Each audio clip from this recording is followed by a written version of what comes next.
ఇవన్నీ మాట్లాడాల్సిన అవసరం కూడా లేదు కదా, పిల్లలకు కూడా తెలుసు. సార్ సాక్షి వర్సెస్ ఈనాడు హైకోర్టు షాక్. ఇది అంటే వాలంటీర్లకు పత్రిక వేయడం గురించి. ఇప్పుడు వాలంటీర్లు లేరు, వైసీపీ అధికారంలో కూడా లేదనుకోండి, పాత కేసు ఇది. సాక్షి అంటే వాలంటీర్లు అనేవాళ్ళు 200 రూపాయలకు మించకుండా మీకు అలవెన్స్ ఇస్తాం, మీరు ఒక పేపర్ తెప్పించుకోవచ్చు అని చెప్పారు.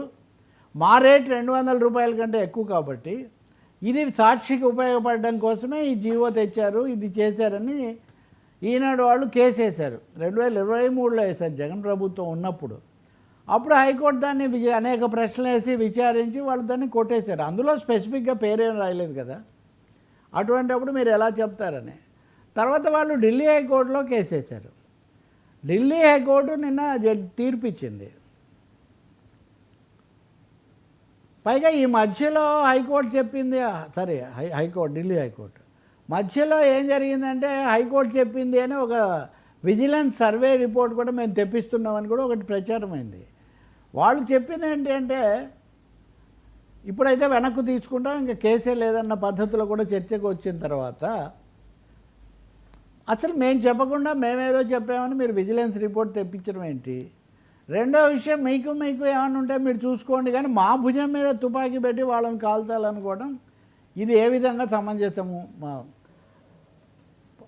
అన్నది వాళ్ళు చెప్పిన ఒక తీవ్రమైన అభ్యంతరం. ఇంకా మూడోది, అదేమంటారు, అయిపోయింది కదా కేసు, అంటే ప్రభుత్వము లేదు ఇప్పుడు, అది లేదు కాబట్టి. కానీ ఇప్పటికీ అంశం అయితే ఉంది, తేల్చాల్సిందే అని మటుకు వాదిస్తున్నారు. ఇప్పటికీ ఏం జరుగుతుందో మనకు తెలియదు, కానీ వీళ్ళ మధ్య మీడియా వార్లు రకరకాల వార్స్ చూసాం కదా మనం.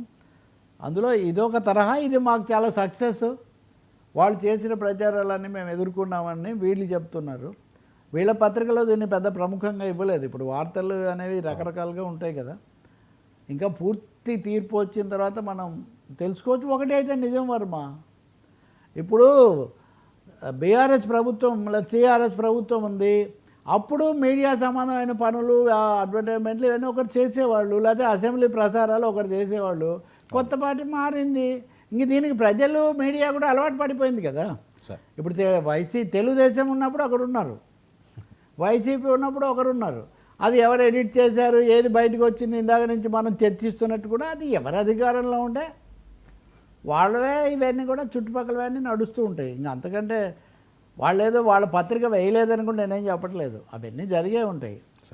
కానీ చట్టం ముందు దాన్ని తప్పుగా నిరూపించడం అన్నది ఇక్కడ question. Sir, Goa governor yeah ఆయన మీద వస్తున్న విమర్శలు